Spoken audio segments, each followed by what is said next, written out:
할렐루야. 7월 31일 월요일입니다. 사도행전 말씀 16장 19절부터 40절까지 말씀을 읽고 은혜 나누도록 하겠습니다.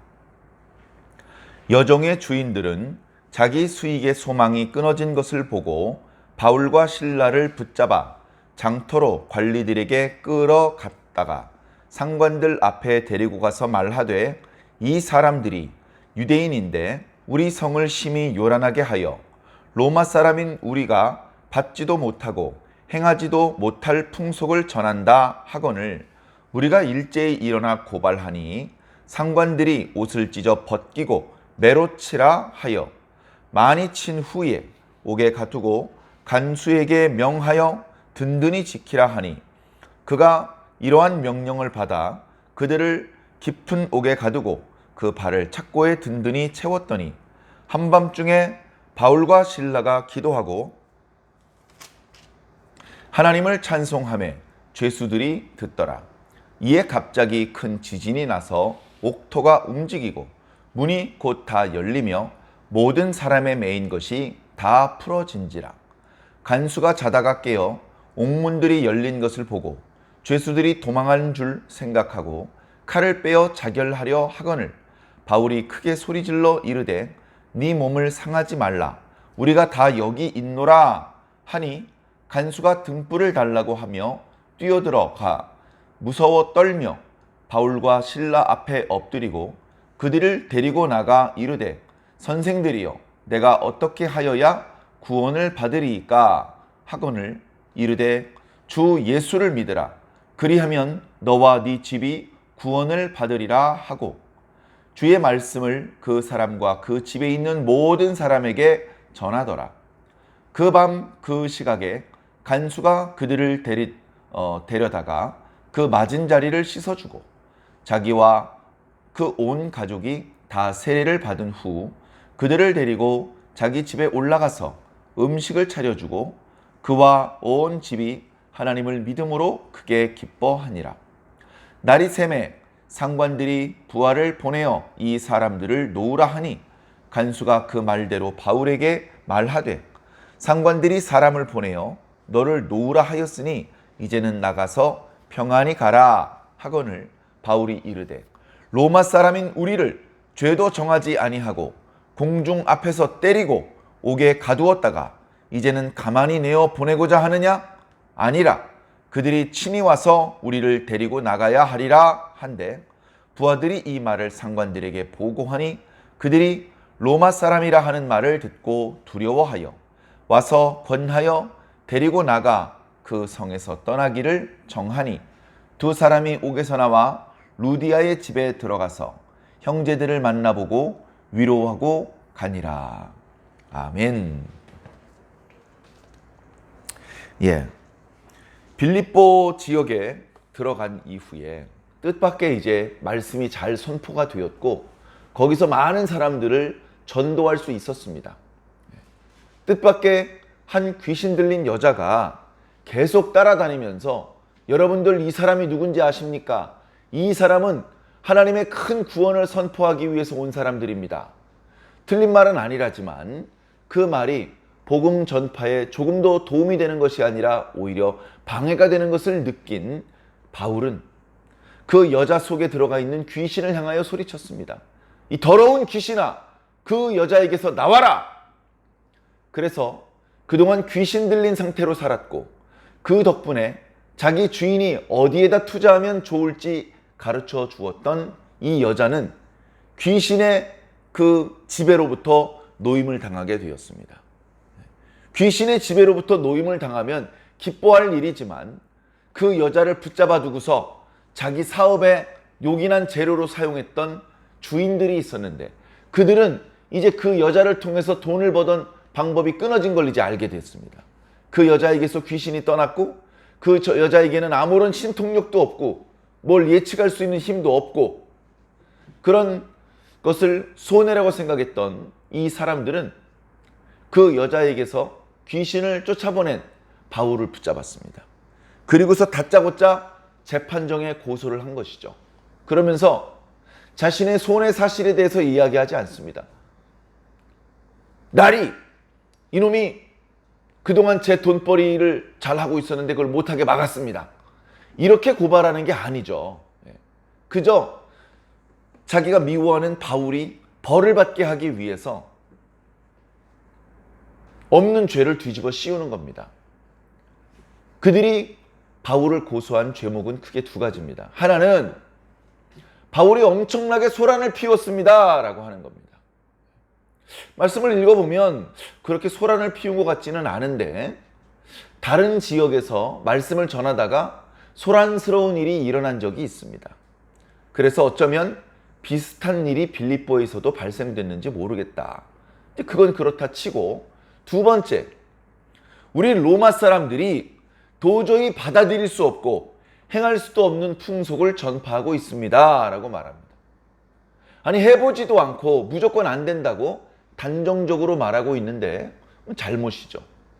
그런데 당시에 우리들이 잘 모르는 어떤 그 로마 사람들에 대한 어떤 그 풍속이 있었는데, 뭐냐 하면 로마 사람은 황제의 권위를 인정해야 된다. 그 권위를 인정하는 것이 거의 종교의 수준이었습니다. 로마 사람은 황제를 숭배해야 된다. 그것을 금지시키는 것은 불법이다. 그러니까 만약에 바울이 말씀을 전하다가 황제에게 숭배할 필요 없습니다. 오직 하나님 예수님 성령님께만 경배를 드려야 됩니다. 이런 식으로 가르쳤다면 그 가르침은 너무나 올바른 가르침이었지만 당시 로마의 어떤 관례대로라면 불법을 저지른 게 될 수도 있는 것입니다. 자, 근데 관리는 이 고소 내용을 듣고서 정말 그런 일을 했는지 바울에게 물어보지 않습니다. 보통의 경우에는 고소의 내용을 듣고 피고에게 이 고소 사실이 정말로 사실이냐? 네가 정말 그렇게 말했느냐? 네가 정말 그런 행동을 했느냐?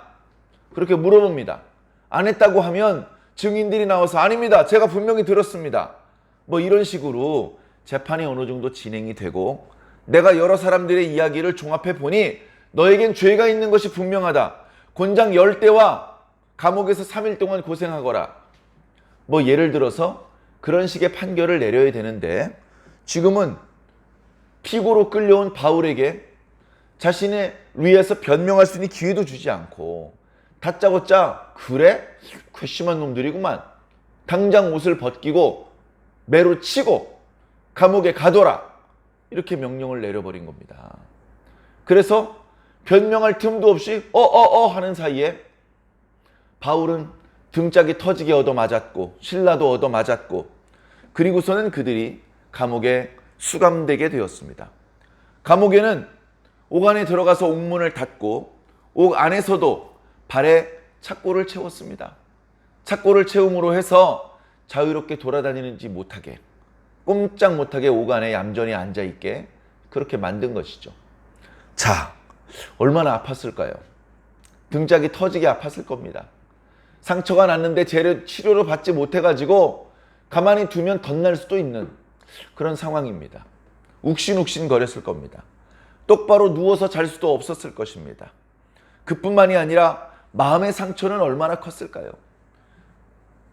이상하게 아시아에서 성령님께서 말씀 전하는 것을 막으시더니 환상 중에 마케도냐 사람들이 마케도냐로 들어와서 우리를 도우라 라는 환상을 보여주셨고 그것이 주님께서 아시아가 아니라 마케도냐로 건너가서 복음을 전하는 뜻이라고 믿고 여러 가지 어려움이 있었지만 마케도냐로 건너왔는데 그래서 루디아라는 사람을 만나서 복음을 전했고 그 사람의 어떤 공급을 받으면서 열심히 복음을 전하고 있었는데 억울한 누명을 뒤집어 쓰고 흠씬 두들겨 맞고 감옥에 갇힌 신세라니 마음에 얼마나 안타까움이 있었겠습니까? 전에 제1차 전도 여행 때도 두들겨 맞은 이후에 얼마 전도하지 못하고 곧바로 전도 여행을 중단할 수밖에 없었는데 지금도 또 두들겨 맞았습니다. 이거 어떻게 하면 좋습니까?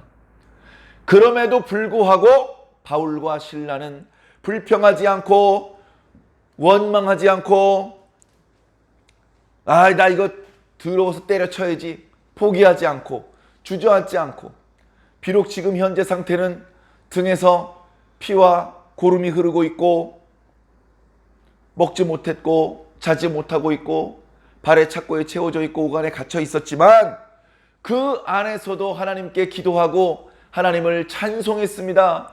하나님 감사합니다. 저희들이 얻어맞았지만 저희들이 잘못해서 얻어맞은 것이 아니라 주의 일을 하다 얻어맞았습니다.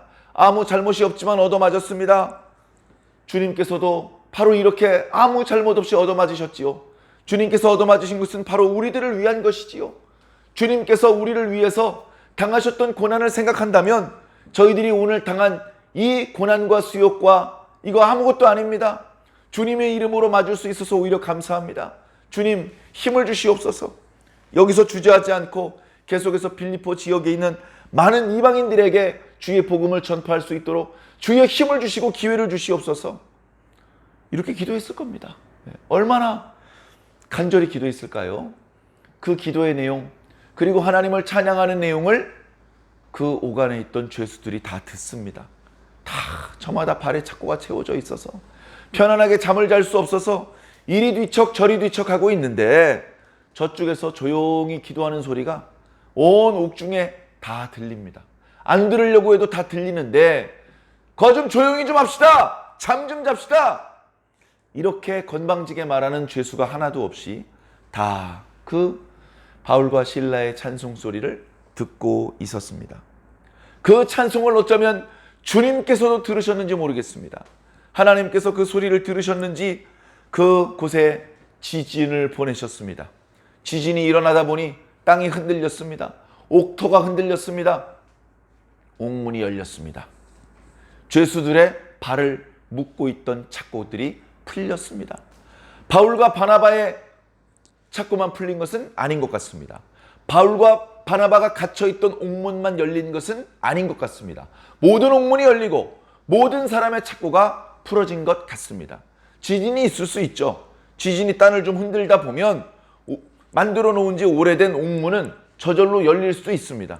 그런데 모든 옥문이 열리고 모든 착고가 풀어진 것을 보니 이것은 그저 우연히 땅이 좀 흔들려서 되어진 일이 아닙니다. 이것은 주님께서 하신 일입니다. 주님께서 바울의 기도를 들으셨고 그에게 땅이 진동하는 것으로 응답을 주신 것입니다. 바울아, 이 진동을 보느냐? 너희는 갇히지 않을 것이다. 너희는 풀려날 것이다. 너희 발에 착고가 풀린 것을 보느냐? 너희들은 자유롭게 뛰어다니면서 복음을 전할 수 있을 것이다. 주님의 응답으로 사도 바울이 그 지진을 보면서 감사의 눈물을 흘렸을 것입니다. 자, 문제는 그 뒤에 땅이 흔들리자 잠자고 있던 간수가 깨어났습니다. 조그만한 감옥이었는지 그렇게 간수들이 여러 명 있는 것은 아니었던 모양입니다. 그런데 땅이 아주 요란하게 흔들리다 보니 침상에서 자다가 떨어진 이 간수는 뭐야? 어떻게 된 일이야? 지진이 심하게 났었나 보네? 하면서 밖에 나와 보는데 복도를 중심으로 좌우에 있는 옥문이 다 복도 쪽으로 열려 있는 겁니다. 아이고 이거 큰일 났다. 내가 깜빡 잠든 사이에 나쁜 놈들이 들어와서 옥문을 다 열었구나.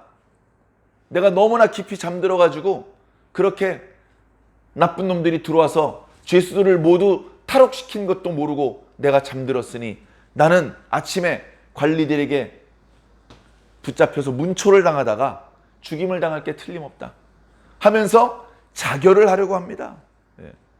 과거에 베드로가 옥에 갇혔을 때 천사가 베드로를 그 옥에서 빼내 주었죠. 그 결과 베드로를 지키던 그 간수들이 모두 죽임을 당했습니다. 의례 간수들은 그래서 목숨을 걸고 죄수들을 지킬 수밖에 없는 것이죠. 가족들에게 도망쳐봤자 괜히 가족들까지 다칠 것 같고 변명을 늘어놓아봤자 곱게 죽지 못하고 얻어맞다가 죽을 것 같고 그래서 이제 자결을 선택한 것 같은데 사실은 옥문은 열렸고 착고는 풀렸지만 죄수는 한 명도 도망가지 않았습니다. 그 사실을 모르고 자결을 하려 하자 바울이 소리를 질렀던 것이죠. 잠깐 스톱! 이보시오. 우리 아무도 도망가지 않았소. 오해하지 마시오. 그래?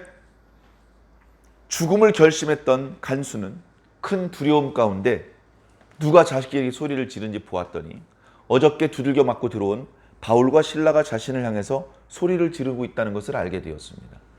그러면서 그 앞에 엎드렸습니다. 벌벌벌 떨면 선생님 어떻게 하면 좋겠습니까? 어떻게 하면 제가 구원을 받을 수 있겠습니까? 주 예수를 믿으라. 그리하면 너와 네 집이 구원을 받으리라. 사실은 간수가 말한 구원과 바울 사도가 말한 구원은 다른 것이겠죠.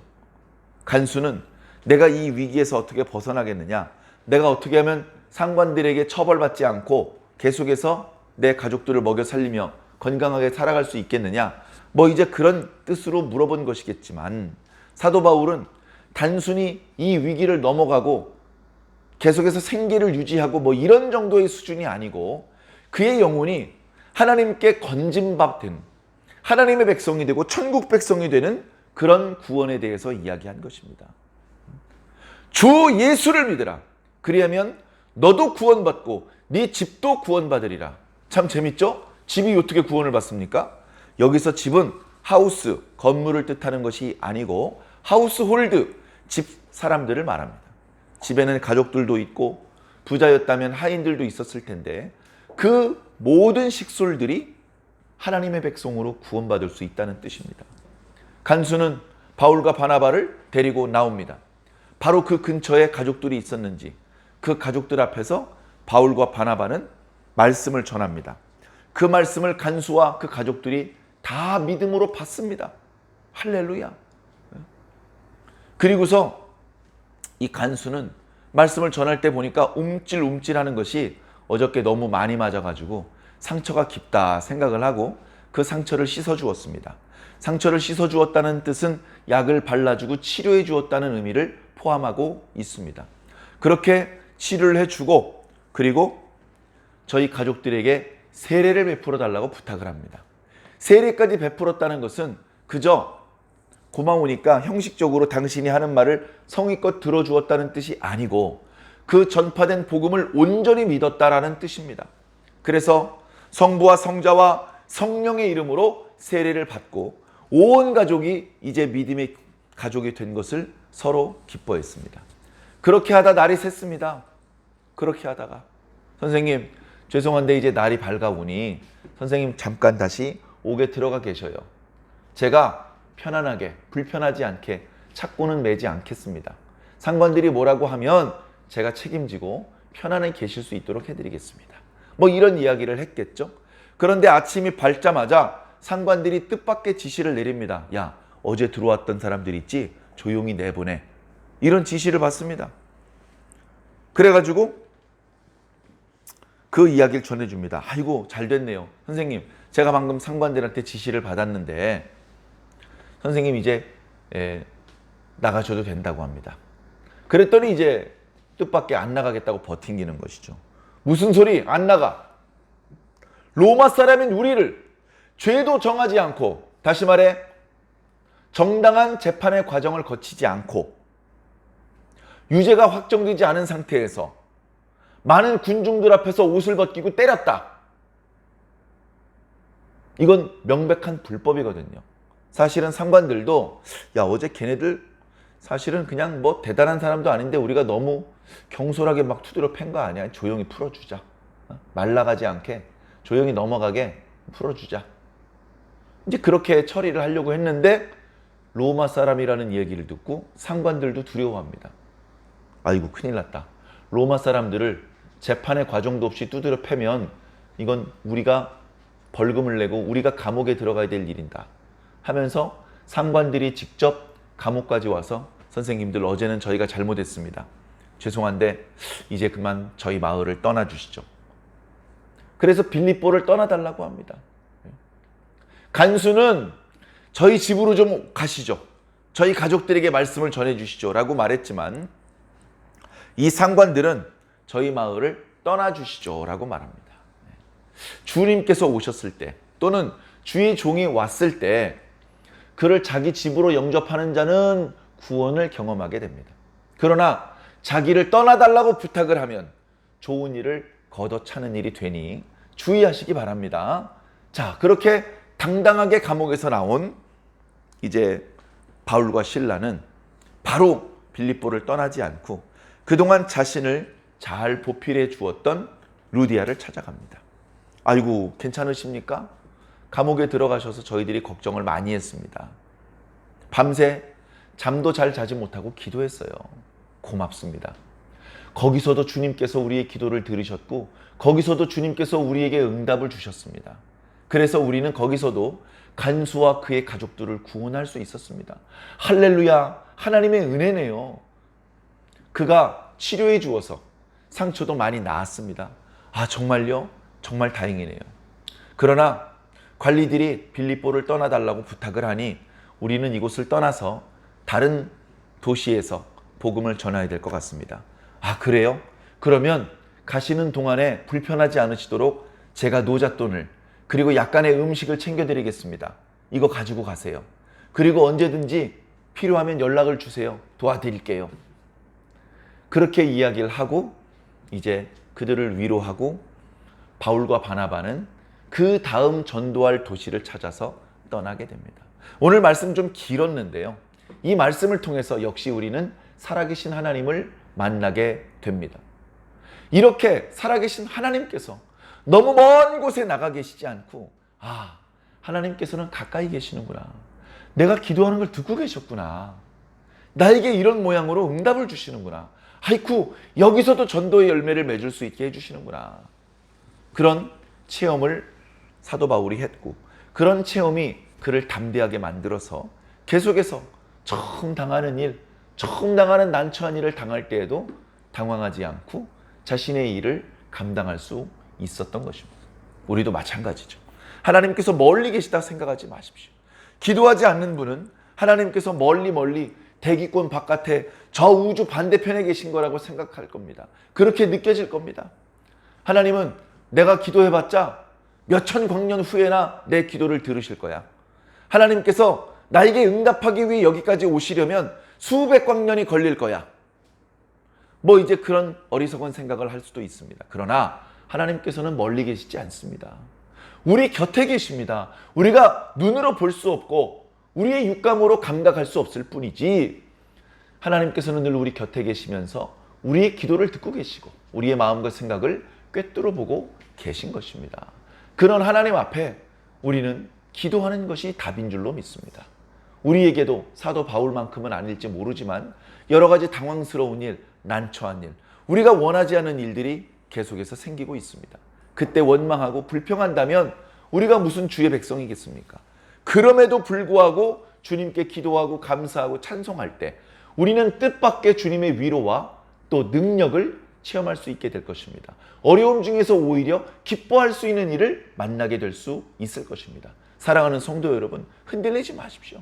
어려움이 좀 온다고 해서 당황할 필요 없습니다. 원래 그런 일이 좀 있는 겁니다.